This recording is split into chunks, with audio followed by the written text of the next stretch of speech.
Hello guys, magandang hapon sa inyo lahat. Meron tayong banana. Alam niyo po kung ano gagawin ko sa banana? Meron din akong ganito. Gagawin ko po siyang fertilizer ng aking mga halaman. Oo, fertilizer po. Ito, hiwa-hiwain na natin. Sayang naman kasi yung balalat, balalat. Banana na balat.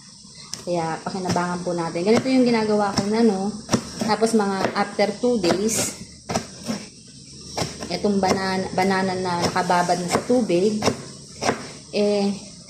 pwede na natin siyang ibuhos sa mga halaman natin pang fertilizer.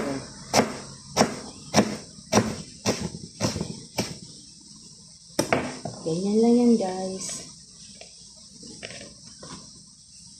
Kesa kung wala tayong pera at hindi natin kayang bumili ng maraming fertilizer, pwede na to, maganda to sa mga ugat at pampabunga rin, pampabulaklak. Yan. Natutunan ko to sa aking kanununuan. Mahilig kasi ako magtanim.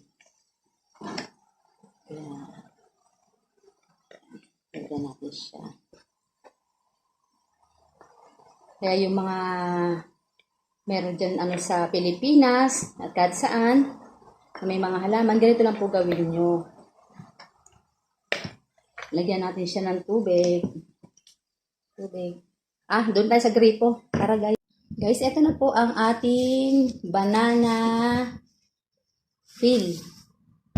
Babad natin sa tubig to after 2 days. Pwede na po siya natin gamitin para pampataba ng halaman.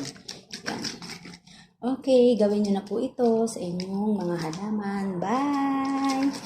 Please follow for more!